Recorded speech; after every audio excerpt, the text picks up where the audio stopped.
오늘은 성경을 알아야 합니다. 그런 주제로 말씀을 전합니다.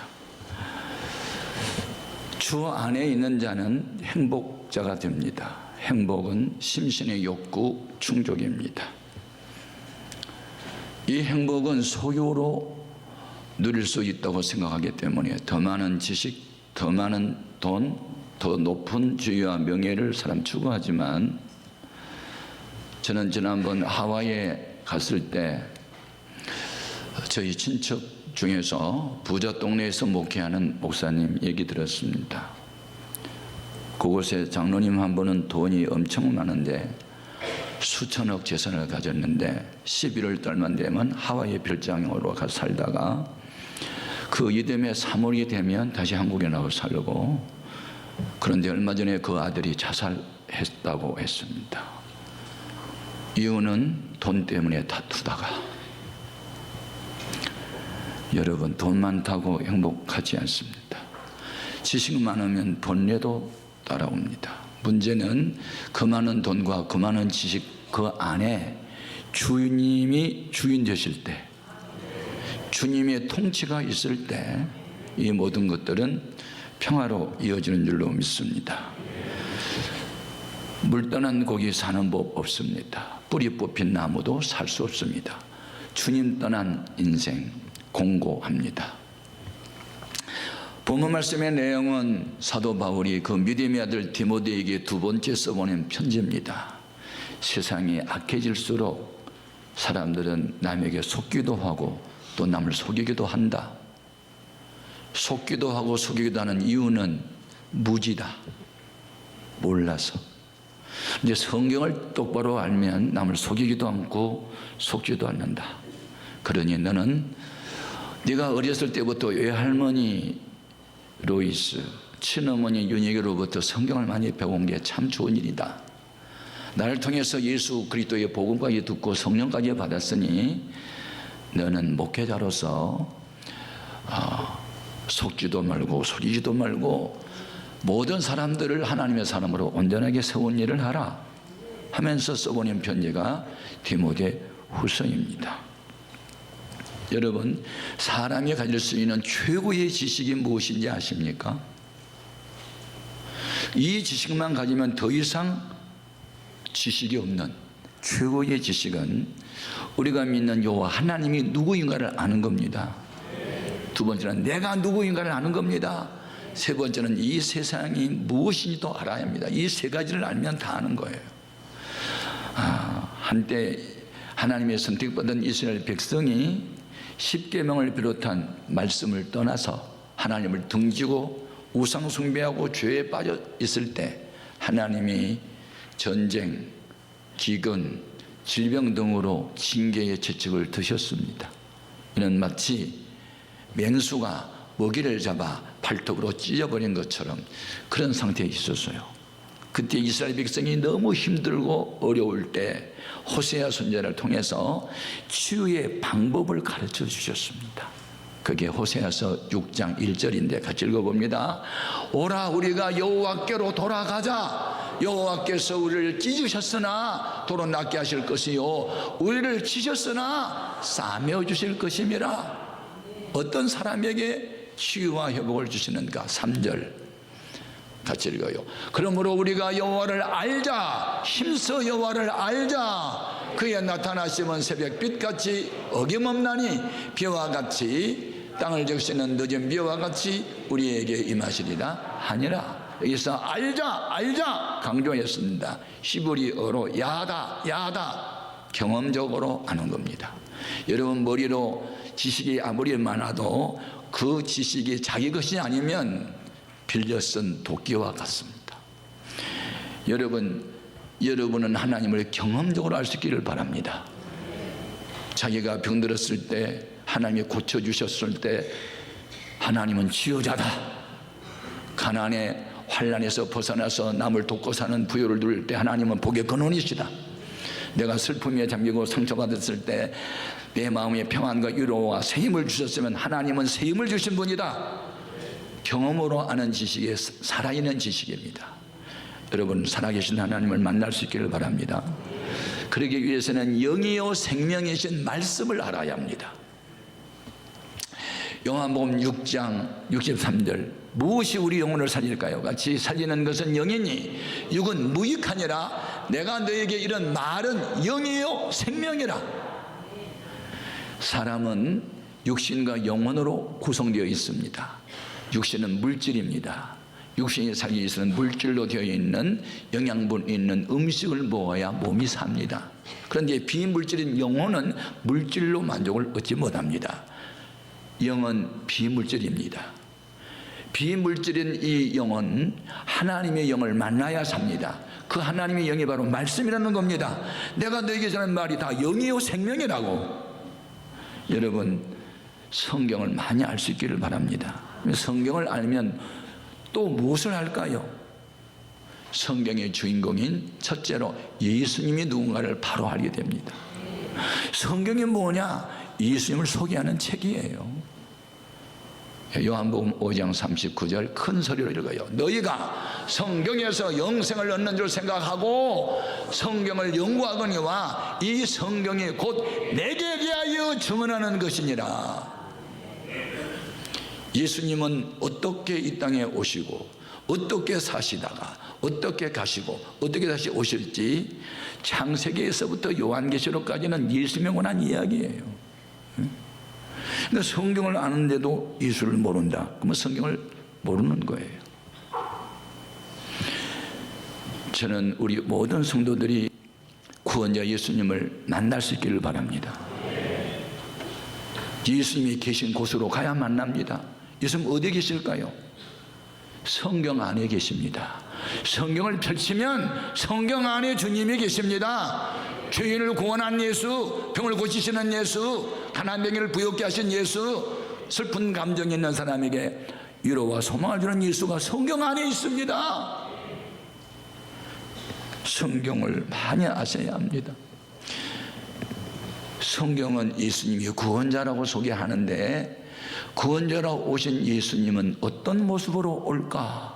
최초의 원시복음, 남자의 후손이 아닌 여인의 후손으로 올 것이다 라고 예언합니다. 창세기 3장 15절 내가 너로 여자와 원수가 되게 하고 네 후손도 여자의 후손과 원수가 되게 하리니 여자의 후손은 네 머리를 상하게 할 것이요 너는 그의 발꿈치를 상하게 할 것이니라 하시고, 이 말씀은 하나님이 아담과 하와를 유혹했던 뱀에게 하는 말이에요. 뱀은 마귀의 상징입니다. 마귀에게 하는 말씀이 때가 되면 내가 남자의 후손이 아닌 여인의 후손으로 메시아 구원자를 보낼 터인데 그 구원자가 와서 네 머리를 박살을 내게 될 것이다. 그리고 너는 그의 뒤꿈치를 상하게 할 것이다. 이런 말씀이었어요. 이것은 예수님이 이 땅에 오셔서 우리 죄 값을 대신 치르기 위해서 십자가에 못 박혀 죽으실 때 예수님의 발꿈치를 상하게 하는 사탄의 역사가 있을 것을 말했는데, 예수님이 십자가에 못 박혀 죽으시고 사흘 만에 부활하심으로 마귀의 최고의 무게인 사망 권세를 깨뜨리심으로, 예수님은 마귀의 권세를 깨뜨리심으로 마귀에게 사로잡힌 자를 다 자유케 하시는 분이라고 말씀합니다. 그러면 그 여자는 유부녀일까요? 처녀일까요? 자, 이사야서 7장 14절에 그러므로 주께서 친히 징조를 너희에게 주실 것이라. 보라, 처녀가 잉태하여 아들을 낳을 것이요 그 이름을 임마누엘이라 하리라. 창세기 3장 15절에 여인, 그가 바로 이사야 7장 14절에 처녀. 그 처녀가 누군가?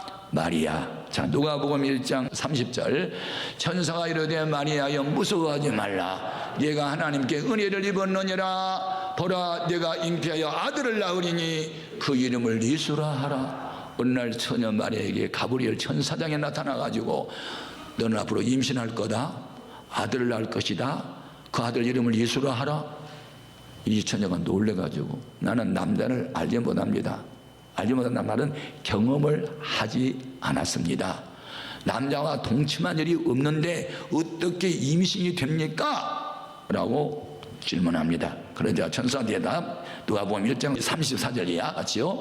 마리아가 천사에게 말하되 나는 남자를 알지 못하니 어찌 일이 있으리까? 천사가 대답하 이르되 성령이 내게 임하시고 지극히 높으신 이의 능력이 너를 덮으시리니 이러므로 나실 바 거룩하니는 사람의 아들이 아니고 하나님의 아들이라 일컬어지리라. 확실하게 믿음을 심어주자 계집 종이 오니 하나님 아버지 뜻대로 이루어지기다 하고 수용합니다. 인류 역사에 남자하고 동침하지 않고 임신돼서 아이를 낳은 사람은 마리아밖에 없는데 하나님이 영이 그에게 임하니 성령으로 예수를 잉태해서 아기를 낳았으니 그게 바로 여자의 후손 예수님입니다. 이 예수님에 관한 이야기는 계속 이어집니다. 성경대로 고린도전서 15장 보면 예수님은 같이요 내가 받은 것을 먼저 너에게 전하였노니 이는 성경대로 그리스도께서 우리 죄를 위하여 죽으시고 장사지는 맞으셨다가 성경대로 사흘 만에 다시 살아나사 성경대로 승천하시고 성경대로 재림하셔서 이 땅에 마귀를 지옥에 던질 날이 온다는 겁니다. 요한계시록 20장 10절에 또 그들을 미혹하는 마귀가 불과 유황 못에 던져지니 거기는 그 짐승과 거짓 선지자도 있어 세세토록 밤낮 괴로움을 받으리라. 재림할 때까지는 마귀가 지금 활동하고 있어요.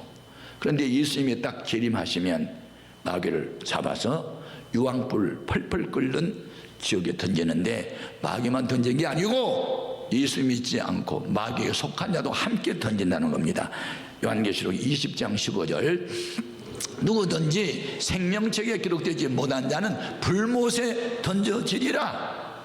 여러분이 예수 영접하는 날 세례받고 성령으로 거듭나는 날 여러분의 이름은 하늘나라의 생명책에 기록되어 있는데 기록되어 있는지 안 되는지 예수님이 재림 때 보면 알아요. 거기 이름에 명단이 있는 사람들만 천사들을 통해서 나팔소리와 함께 재림하실 때 나의 이름을 그때 불러주는데 그 명단이 없으면 지옥으로 가는 거예요. 그래서 우리 크리스찬의 최대의 소망은 예수님이 재림하실 때 천사장의 나팔소리가 들리고 세계 각처에 천사를 보내서 구원받은 사람을 불러 모을 때 나의 이름을 불러주고 주님을 만나는 그날 인생 최고의 날이 될 줄로 믿습니다. 두 번째, 성경을 알면 지혜롭게 처신을 하게 됩니다. 사람들은 요즘 세상을 말세라고 말합니다. 도덕과 윤리가 땅에 떨어졌습니다. 선생님들의 권위가 떨어졌습니다. 부모님의 권위도 말이 아닙니다. 이런 현상을 말세 현상이라고 그럽니다. 네. 마태복음 24장과 25장은 세상 종말이 가까이 오면 어떤 징조들이 나타나는지에 대해서 주님이 자상하게 가르쳐 주었습니다. 그것은 말세의 지말이 되어질 일 중에 하나가 전에 죽어 사라졌던 것처럼 보이던 무화과 나무가 다시 살아난 것을 보면 주님의 재림이 임박했고 세상 종말이 가까이 왔음을 너희는 알라라고 가르쳐줍니다. 마태복음 24장 32절 이하에 무화과 나무의 비유를 배우라. 그 가지가 연하여지고 잎사귀를 내면 여름이 가까운 줄을 아나니 이와 같이 너희도 이 모든 일을 보거든 인자가 가까이 곧 문 앞에 이른 줄 알라. 여기에서 가까이 곧 문 앞에 이렇게 삼중으로 계속 강조하지요. 이 땅에 사라졌던 이스라엘 민족이 다시 생겨난 것을 보거든 세상 종말이 매우 가까이 왔음을 알라는 겁니다. 그러면 이스라엘 나라는 언제 망하고 언제 다시 일어납니까? 예수님이 승천하고 난 이후에 40년이 지난 주 70년에 로마의 티투스 대장이 몰고 온 군대에 의해서 예루살렘과 온 유다는 다 망했습니다. 세계 각처로 흩어졌습니다. 2000년의 세월이 흘렀습니다. 그런데 1948년 5월 14일 날 세계 흩어져 있던 유대인이 모여서 새롭게 이스라엘을 건설합니다. 이것이 죽었던 무화과 나무가 살아난 겁니다. 70년입니다. 올해로. 그러면 세계에 흩어져 있던 200만 명이 모여가지고 우리나라 강원도 땅만큼 작은 나라에 새로운 이스라엘을 건설했을 때 주변에 있는 알라라고 하는 신을 믿는 이슬람 교도들이 이스라엘을 없애버리려고 1967년도에 6.1 전쟁이 일어납니다. 13억 인구하고 250만 명하고 싸우는데 25만 명 이스라엘이 이깁니다. 이게 하나님의 역사입니다. 이스라엘을 두 돈하고 형제처럼 알고 있는 미국이라는 나라가 다 커버해 줍니다. 이스라엘 나라는 300기 이상의 원자폭탄을 갖고 있습니다. 아무도 건드리지 못합니다. 여러분, 없어졌던 나라가 다시 생겨났다. 이스라엘 나라가 이것을 보거든 세상 종말이 매우 가까이 왔음을 알아라. 성경을 모르면 세상이 지금 어떻게 가는지도 모르는 겁니다.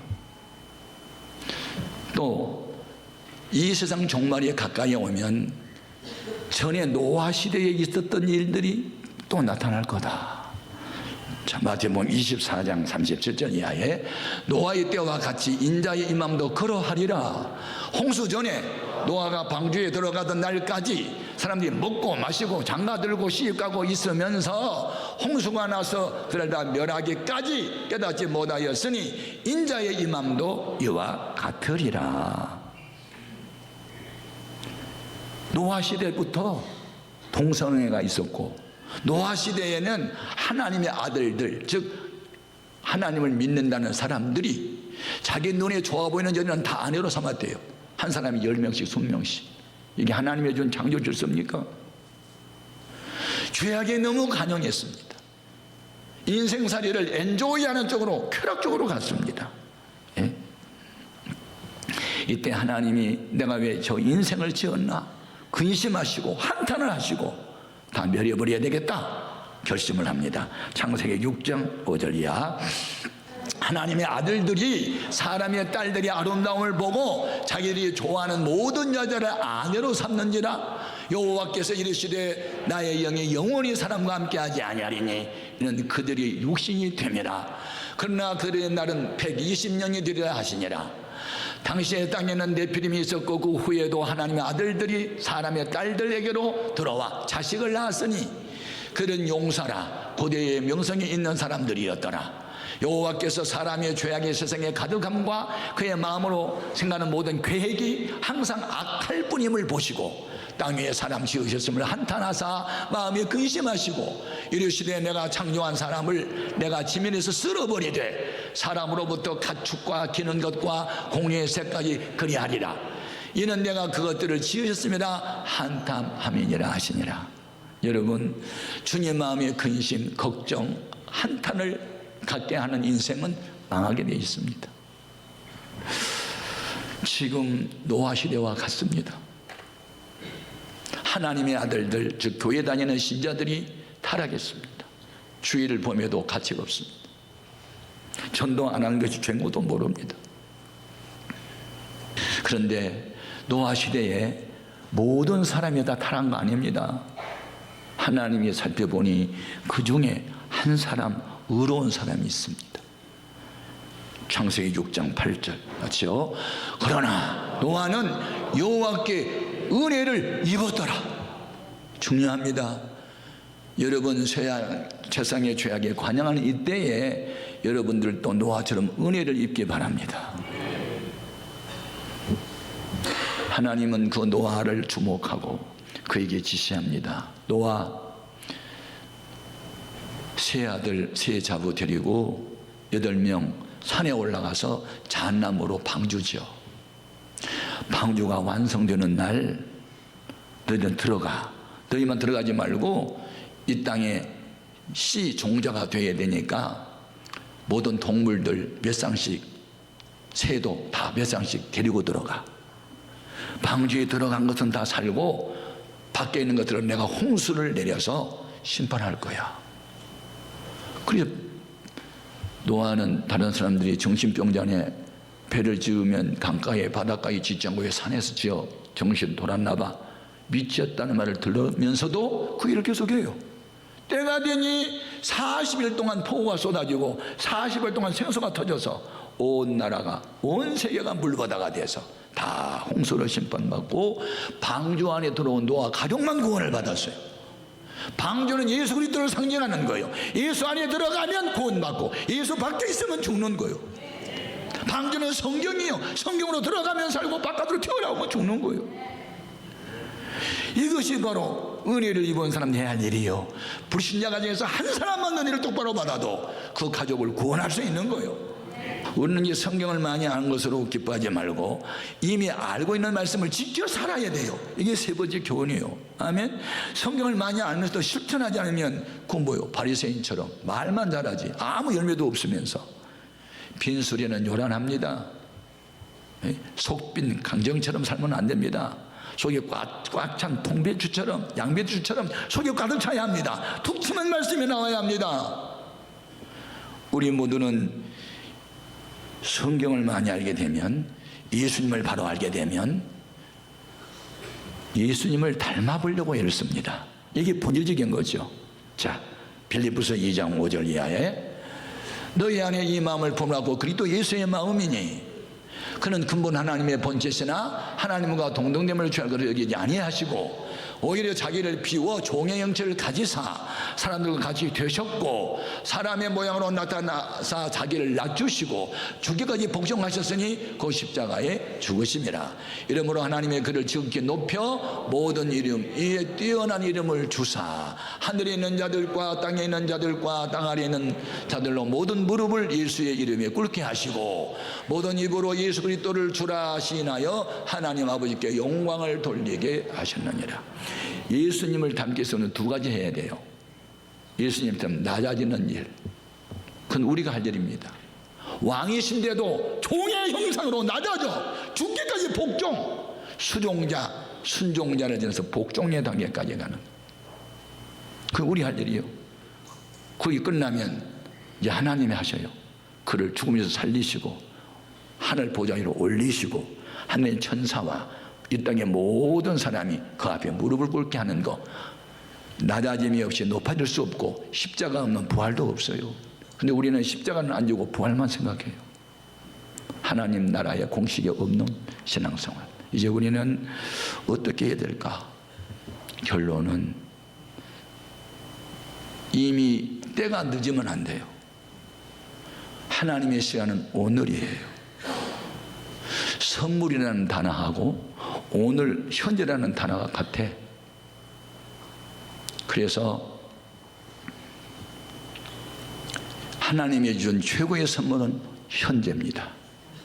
과거 잘한 거 말하지 마세요. 앞으로 잘하겠다고 말하지 말라고요. 오늘 바로 서야 됩니다. 오늘이 구원의 날이고 오늘이 은혜 받아야 되고 오늘 내가 결단해야 됩니다. 중요한 겁니다. 우리는 어떻게 인생을 살아야 합니까? 끝까지 잘해야 될 줄 믿습니다.